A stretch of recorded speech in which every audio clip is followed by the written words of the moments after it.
નમસ્કાર વિદ્યાર્થી મિત્રો, B semester 3 subject PCE professional communication and ethics chapter number 2 professional documentation.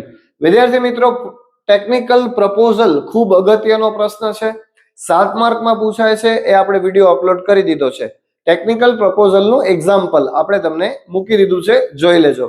હવે ટાઈપ્સ ઓફ ટેકનિકલ પ્રપોઝલ પૂછાય છે. શોર્ટ ક્વેશ્ચન 3 કે 4 માર્કમાં પૂછાય કે ટાઈપ્સ ઓફ પ્રપોઝલ. તો પ્રપોઝલના પ્રકારો કયા કયા છે? તો શરૂઆત આપણે નાનકડા ઇન્ટ્રોડક્શન થી કરીએ કે a technical proposal is a document prepared to offer a technical solution to a problem. કોઈ પણ પ્રોબ્લેમ છે તો એનું સોલ્યુશન લાવવા માટે એક પ્રકારનું ડોક્યુમેન્ટ તૈયાર કરવામાં આવે છે, એને ટેકનિકલ પ્રપોઝલ કહેવાય. The main types of technical proposal are given below. નીચે એના કેટલાક પ્રકારો આપેલા છે. પહેલો પ્રકાર છે solicited proposal. તો સોલિસિટેડ પ્રપોઝલ છે, it is prepared in response to a specific request. આપણે કોઈ ચોક્કસ પ્રકારની રિક્વેસ્ટ જ્યારે કરવી હોય, ઇસ્યુડ બાય એન ઓર્ગેનાઇઝેશન, કોઈ પણ ઓર્ગેનાઇઝેશન સંસ્થા દ્વારા અગાઉથી આપણે કોઈ પણ પ્રકારની પ્રપોઝલ મૂકવી છે તો એની રિક્વેસ્ટ, એની દરખાસ્ત આપણે અગાઉથી કરવી પડતી હોય છે. પ્રપોઝલનો મતલબ જ ગુજરાતી થાય, એનો અર્થ દરખાસ્ત. બીજો પ્રકાર છે unsolicited proposal. તો it is submitted without any formal request. એમાં કોઈ પણ પ્રકારની કોઈ ફોર્મલ રિક્વેસ્ટ કરવાની હોતી નથી, કોઈ ઔપચારિક વિનંતી હોતી નથી. based on the proposer's own idea or innovation. હવે એમાં જે પ્રપોઝર છે, જે પ્રપોઝલ કરનાર વ્યક્તિ છે, એ પોતાના વિચારથી અથવા તો પોતાની એના ઇનોવેશન છે, એમનું જે કંઈ પણ નવું કંઈ કાર્ય કરવાની જે વિચારસરણી છે એના પરથી એ પ્રપોઝલ કરી શકે છે. ત્રીજો પ્રકાર છે ઇન્ટરનલ પ્રપોઝલ. ઇન્ટરનલ પ્રપોઝલ એટલે આંતરિક દરખાસ્ત. એ કેવી હોય તો કે it is written within organization. એ કોઈ પણ સંસ્થા કે કંપનીની અંદર જ એ પ્રપોઝલ મૂકવાની હોય છે. શેના માટે?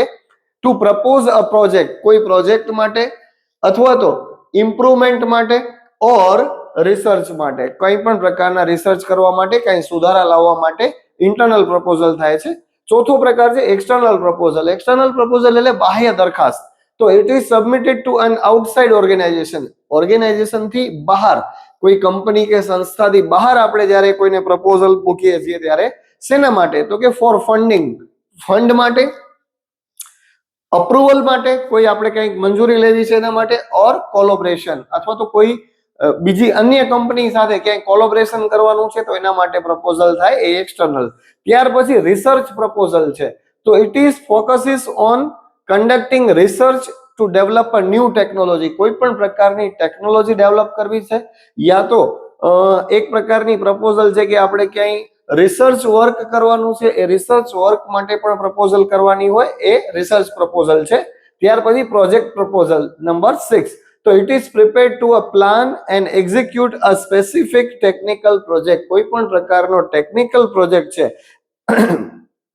એને જ્યારે એક્ઝિક્યુટ કરવાનો છે, રજૂ કરવાનો છે, ત્યારે જે પ્રપોઝલ તૈયાર થાય એને કહેવાય છે પ્રોજેક્ટ પ્રપોઝલ. તો વિદ્યાર્થી મિત્રો, આ એક શોર્ટ ક્વેશ્ચન હતો, 3 કે 4 માર્કમાં પૂછાય, ટાઈપ્સ ઓફ ટેકનિકલ પ્રપોઝલ. યાદ રાખજો, ટેકનિકલ પ્રપોઝલ નું એક્ઝામ્પલ તમને પૂછાશે 7 માર્ક માટે, ફરજિયાત છે, પ્રિપેર કરી લેજો. વિડીયો મૂકી દીધો છે. ધન્યવાદ.